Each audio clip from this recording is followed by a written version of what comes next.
So several years ago, the state of California started considering a new rule that would look at eventually phasing out and otherwise banning combustion forklifts.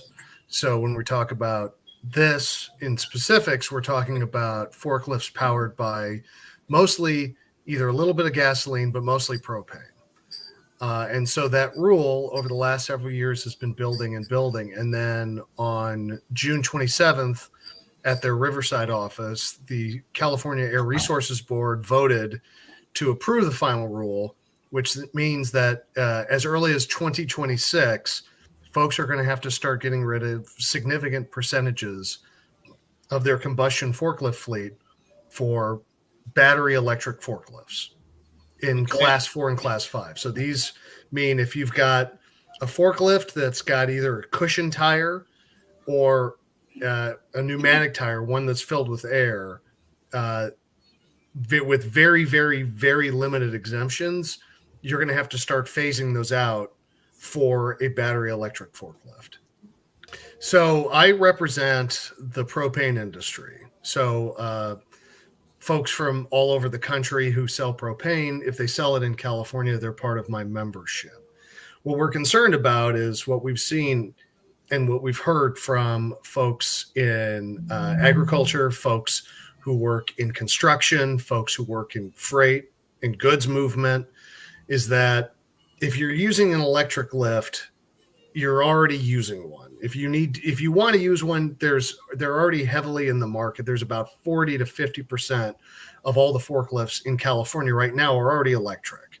And so if you've got, say, a flat, nice, even warehouse space, and you've got something that's indoors that has infrastructure to, say, charge it, you already have a lot of those. But when you don't, let's say during harvest season, when you're running around the clock, or you've got very heavy loads that you're dealing with all day, or you're at a remote work site where there's not a lot of places to hook up and charge heavy duty electricity for heavy duty vehicles, or you're running multiple shifts a day using the same piece of equipment, battery electrics don't really get the job done. And so what the state, by taking this vote, has done has basically said it doesn't matter if this other technology doesn't work for you. You're going to have to make that transition whether you like it or not.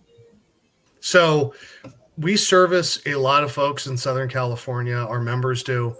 And what we know is going to happen is that folks are either going to have to buy more equipment, say 2 or 3 battery electric forklifts to replace that one propane powered forklift, or in an even worse case is, folks who aren't tied to the particular region, agriculture, limited, construction, places that have to be where they have to be.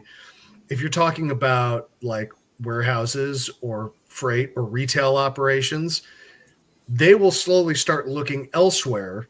If those battery electric forklifts aren't going to get the job done for them, they'll look outside of California to build those businesses, to expand those businesses.